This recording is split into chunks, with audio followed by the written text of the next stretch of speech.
आज है ब्रह्मा कुमारी पुष्पाल बहन जी का अनुभव। टाइटल है मातृवत्सलम जगतो मात पिता। ब्रह्मा कुमारी पुष्पाल बहन जी अपने अलौकिक अनुभव ऐसे सुनाती हैं कि भारत विभाजन के बाद हम पाकिस्तान से दिल्ली आ गए। दिल्ली में आने के बाद मैं हर दीपावली को बीमार हो जाती थी। इस कारण दुखी रहती थी और भगवान को कहती थी कि हे भगवान, मैंने कौन सा पाप किया है जो दिवाली पर बीमार हो जाती हूँ। एक दिन मैंने भगवान के नाम पर 5 पेज का पत्र लिखा और पोस्ट में डाल दिया। 3 दिन के बाद लौकिक चाची ने मुझे अपने घर पर बुलाया, पर जब मैं उनके घर गई तो चाची जी घर पर नहीं थी। मैंने पूछा कहाँ गई हैं, तो कहा गया कि वो सत्संग में गई हैं। मैं उसके इंतजार में बैठी रही। वह दोपहर 2 बजे आई तो मैंने आते ही सुना दिया कि मैं कब से बैठी हूँ।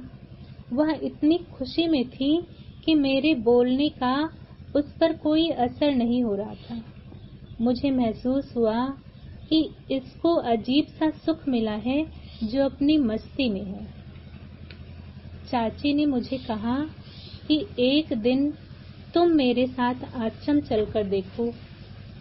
तुमने जो बहुत साधु महात्माओं को देखा है, तुमने तो बहुत साधु महात्माओं को देखा है, शास्त्र भी पढ़े हैं, लेकिन आबू से देवियां आई हैं, उनको भी चलकर देखो।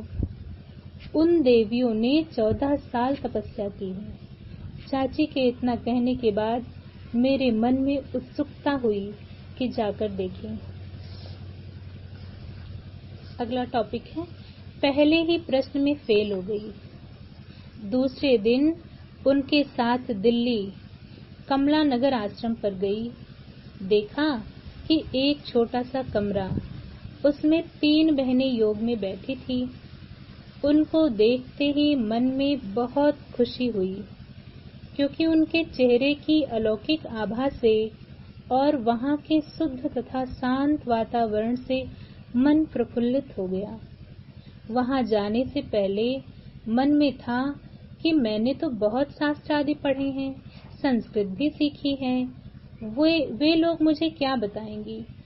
उनमें से एक बहन ने मेरे से प्रश्न पूछा कि क्या आप जानती हो कि आप कौन हो। मैंने कहा हाँ, मैं जानती हूँ, मैं परमात्मा का अंश हूँ। बहन ने कहा परमात्मा तो अजर अमर अविनाशी है, वह टुकड़ा हो नहीं सकता। आप परमात्मा का अंश नहीं हो, परंतु परमात्मा का वंश हो। मुझे ऐसा महसूस हुआ कि मैं पहले प्रश्न में ही फेल हो गई। इसका अर्थ हुआ कि बहनें मेरे से ज्यादा जानती हैं। फिर मैंने पूछा कि यह ज्ञान आपको किसने सुनाया। बहन ने कहा यह ज्ञान हमें बाबा ने दिया। बाबा शब्द सुनते ही ऐसा लगा कि यह मेरा ही बाबा है। बाबा शब्द मुझे बहुत प्यारा और मीठा लगने लगा, क्योंकि मैं परमात्मा को बाप के रूप में याद करती थी। मैंने उनसे पूछा कि बाबा कहाँ रहते हैं। बहन ने कहा आबू में। बाबा और आबू शब्दों ने ही मुझे बहुत आकर्षित किया। मैंने उनको बार बार कहा आप मुझे बाबा के पास ले चलोगी, लेकिन बहनों ने जवाब नहीं दिया। मैंने उनसे कहा कि आप वायदा करो, लेकिन तीनों बहनें मुस्कुराने लगी।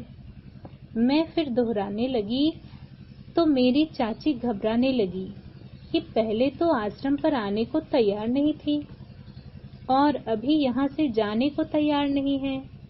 बार बार बहनों से कह रही थी कि मुझे आबू ले जाने के लिए वायदा करो। चाची ने मेरे से कहा चलो घर चलते हैं, लेकिन मैंने फिर बहनों से पूछा वहां जाने के लिए खास शर्तें हैं तो बताइए। बहनें सोच में पड़ गईं। कि यह अभी आई है, अगर नियम बताएंगे तो चली ना जाए, इसलिए आनाकानी करने लगी। मैंने उन्हें फिर से पूछा, तब बहनों ने कहा कि बाबा से मिलना है तो पवित्र जीवन बिताना पड़ेगा। मुझे यह बड़ी बात नहीं लगी, क्योंकि भगवान के लिए सिर भी कट जाए तो कोई बड़ी बात नहीं। अगर सिर्फ पवित्र जीवन बिताने से भगवान मिलता है तो यह बहुत सस्ता सौदा है। मैंने उनसे वायदा किया कि मैं पवित्र रहूंगी। बहनों ने भी वायदा किया कि हम आपको आबू ले चलेंगी। अगला टॉपिक है, क्यों नहीं बच्ची, बाबा तो आप माताओं के लिए ही आया है। खुशी खुशी से बाबा को पत्र लिखना शुरू किया। पहले पत्र में मैंने बाबा को लिखा कि बाबा, आपने इन बहनों को 14 साल अपने पास रखकर पालना की, तपस्या कराई। मैंने आपकी भक्ति की, पूजा पाठ व्रत उपवास किए, लेकिन आप मुझे नहीं मिले। अभी आपका परिचय मिला है, मैं आपसे मिलना चाहती हूँ। आप जरूर अपने पास बुलाना। लाल अक्षरों में बाबा का उत्तर आया कि क्यों नहीं बच्ची, बाबा तो आप माताओं के लिए ही आया है। जब चाहो बाबा के पास आ जाना। लेकिन परिवार बहुत बड़े खानदान का होने के कारण अकेली घर से आ नहीं सकती थी। सेंटर पर जाकर बहनों को कहा कि मैं आबू अकेली जा नहीं सकती, इसलिए सास को साथ में ले चलती हूँ। बहनों ने मना कर दिया, क्योंकि सास ने ज्ञान नहीं समझा था। मैंने कहा, मेरे साथ घर का कोई ना कोई व्यक्ति चाहिए, नहीं तो मैं बाबा के पास जा नहीं सकती। इसलिए आप बाबा से पूछ लो। बाबा से छुट्टी मिली कि भले सास को साथ ले आओ। सन 1955 में जब आबू पहुंची तो उस समय आश्रम धौलपुर हाउस में था। मैं तैयार होकर बाबा से मिलने गई तो बाबा को देखते ही दिव्यता और अलौकिकता नजर आई। मुझे ऐसा लगा कि ऐसा दिव्य व्यक्तित्व दुनिया में कहीं है ही नहीं। ऐसा दिव्य रूप मैंने जिंदगी में कभी देखा ही नहीं था। विचित्र रूहानी कशिश थी। मुझे ऐसा अनुभव हुआ कि यह ऊपर से उतर कर आए हैं।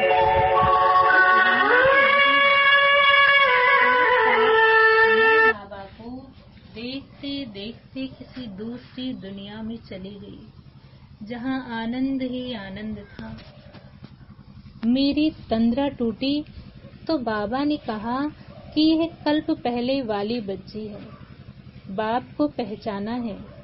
मुझे भी यही अनुभव हुआ कि यही मेरा जन्म जन्म का पिता है, जो मैं बहुत समय से बिछड़ गई थी। अभी मेरा बाबा मुझे मिल गया। मैं इतनी मस्त हो गई थी कि मुझे यह भी याद नहीं था कि मुझे वापस लौकिक घर जाना है। मैंने समझा कि अब मुझे यहीं रहना है। 1 सप्ताह बीतने के बाद जाने की तैयारी होने लगी। मुझे आश्चर्य लगा कि जब बाप मिल गया तो वापस जाने की क्या दरकार है।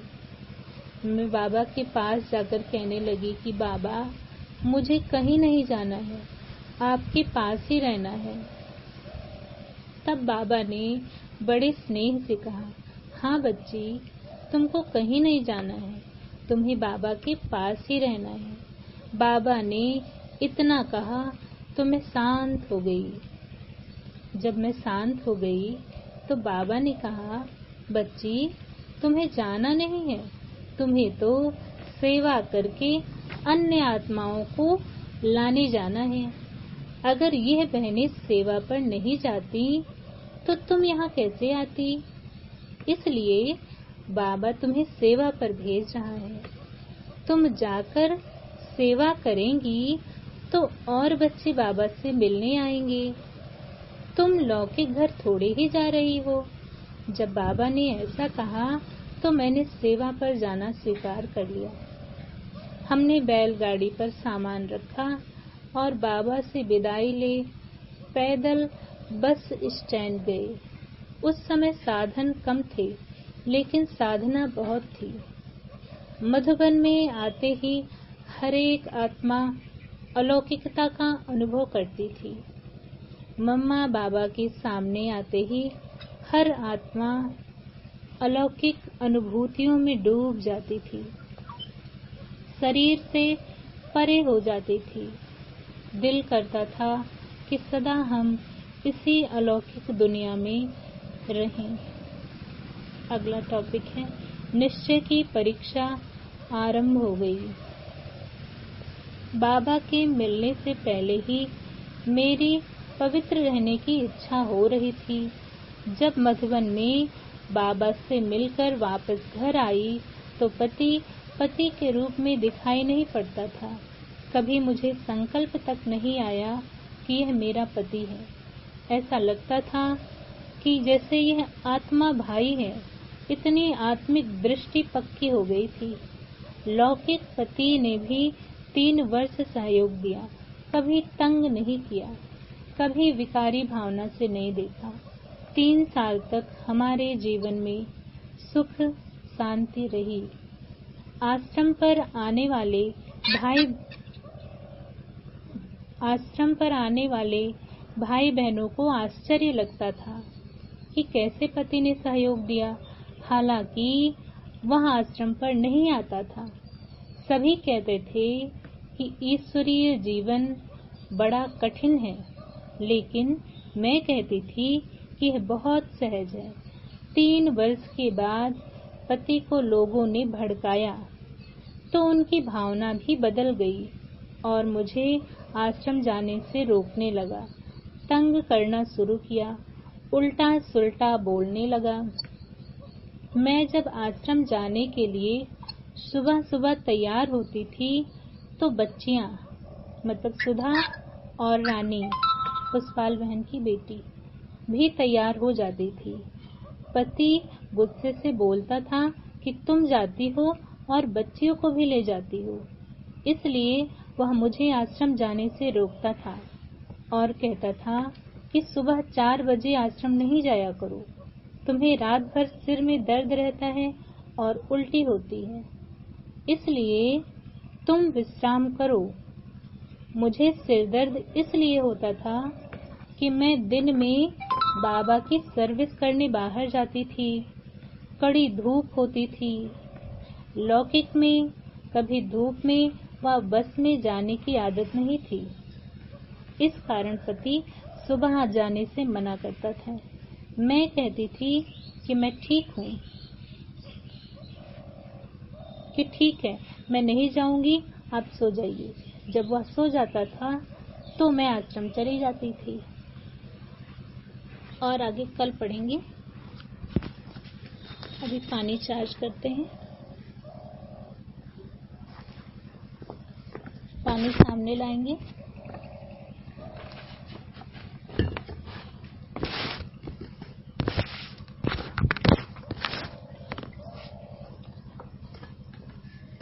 बाबा का आह्वान करते हैं।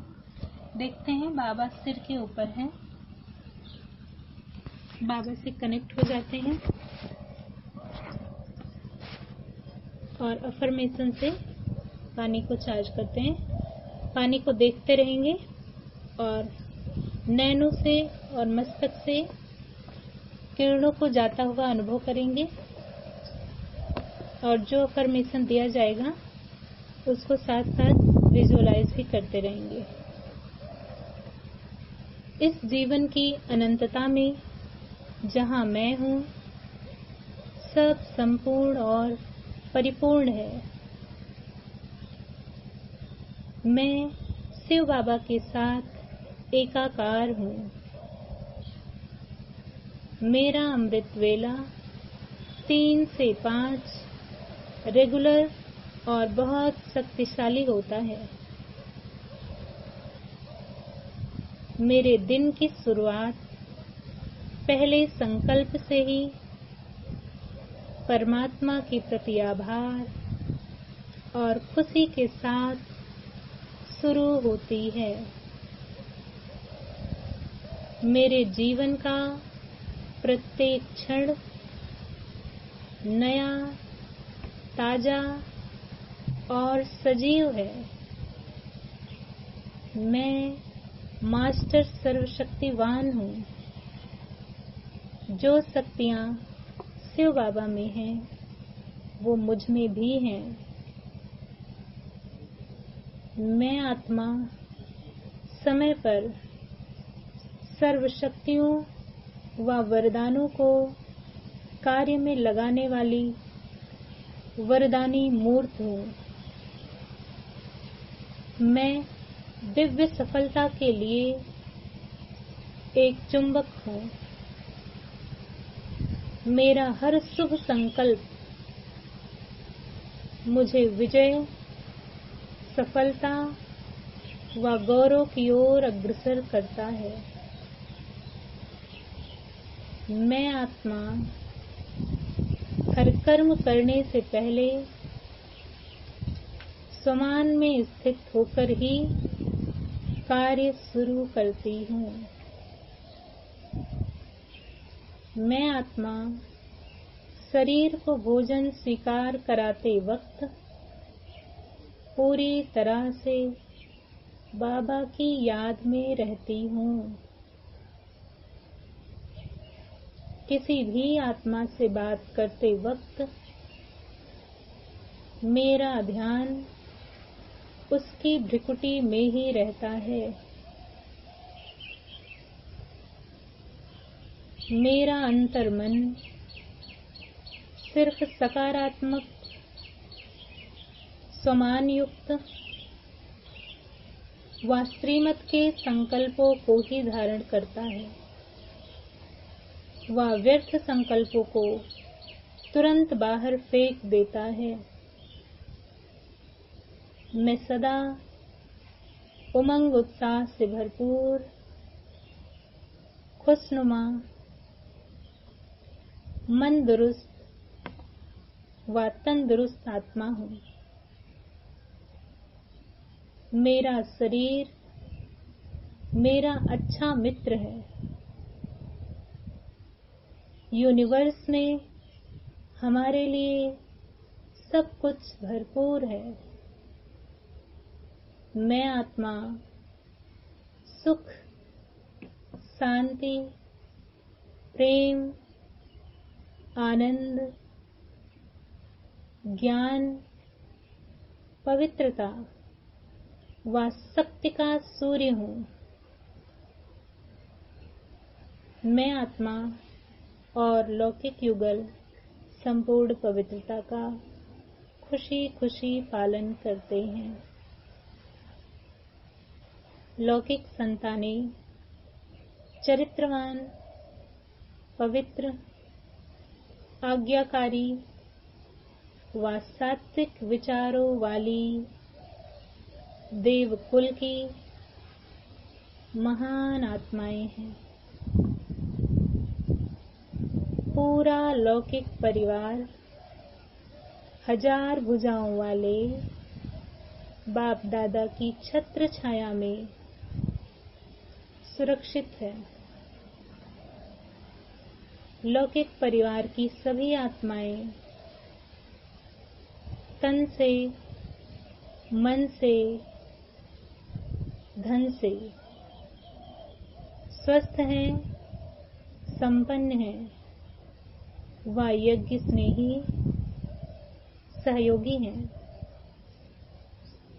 मैं स्थूल व सूक्ष्म धन को आकर्षित करने वाली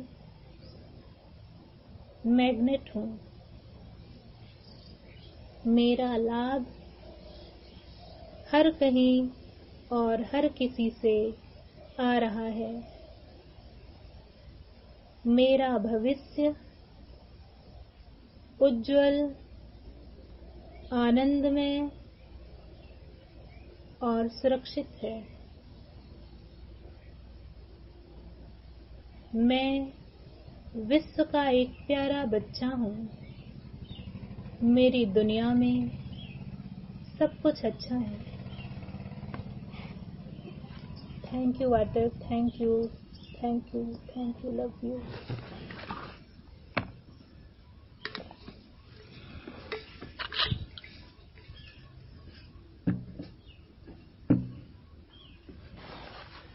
अब अपने हाथों को आकाश की तरफ करते हैं और हाथों के ऊपर देखते हैं शिव बाबा को। बाबा से 2 किरणों की धार दोनों हाथों में पड़ती है और हाथों में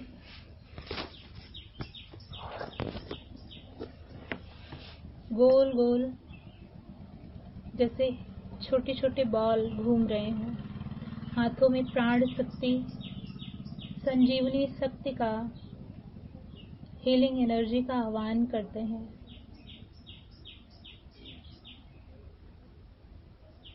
इस ऊर्जा का स्वागत करते हैं।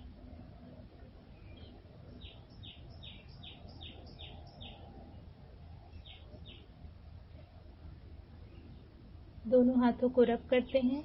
मैं मास्टर सर्वशक्तिवान आत्मा हूँ। मैं मास्टर सर्वशक्तिवान आत्मा हूँ। मैं मास्टर सर्वशक्तिवान आत्मा हूँ। और अपने किसी अंग पर रख लेते हैं। जहाँ आपको रखना हो रखें। हाथों से निकलते हुए प्रवाह को, इस ऊर्जा को महसूस करेंगे।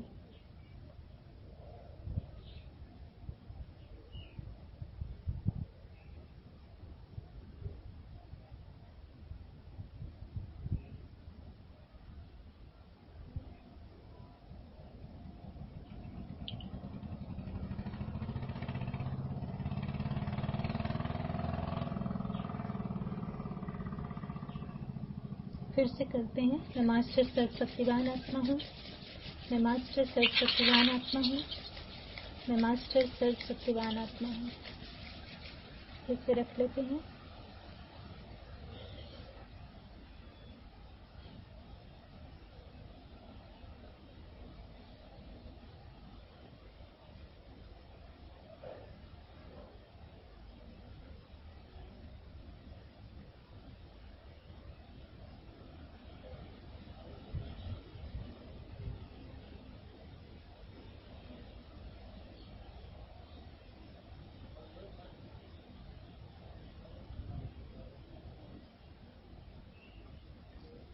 फिर से करते हैं। मैं मास्टर सर्वशक्तिवान आत्मा हूँ।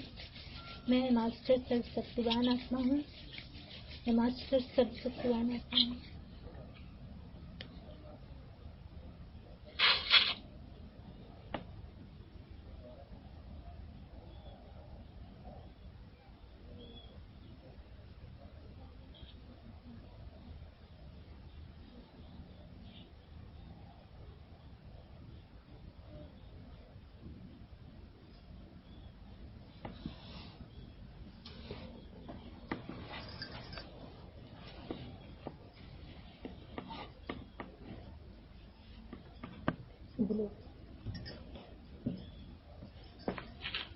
अभी सिर के ऊपर देखते हैं। बाबा को कनेक्ट करते हैं और कनेक्ट होते ही चारों तरफ, अपने चारों तरफ एक शक्तियों का लाल रंग का कवच देखते हैं घूमता हुआ, जिसके बीच में मैं बैठी हुई हूँ और पूरी तरह से सुरक्षित। इस कवच से शक्तियों की लाल किरणें निकल रही हैं।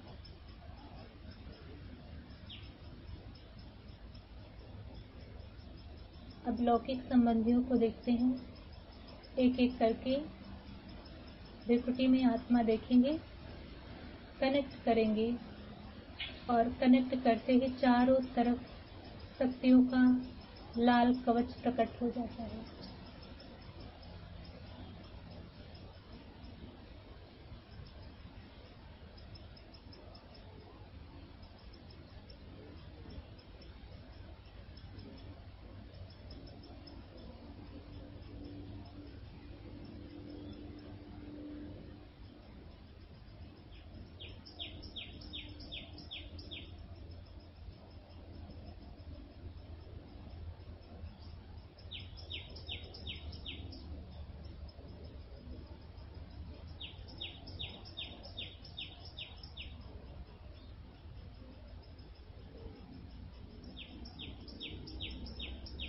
हो गया? कुछ छूटा तो नहीं?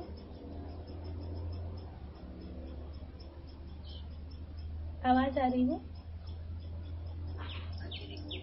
नहीं, सब कुछ बहुत बढ़िया करा है। शुक्रिया नहीं, बाबा, बहुत बढ़िया। शुक्रिया बाबा, शुक्रिया दीदी, शुक्रिया सभी आत्मा का। ओम शांति। ओम शांति। ओम शांति। शुक्रिया दीदी, बहुत अच्छा करवाया प्रैक्टिस। शुक्रिया बाबा, शुक्रिया।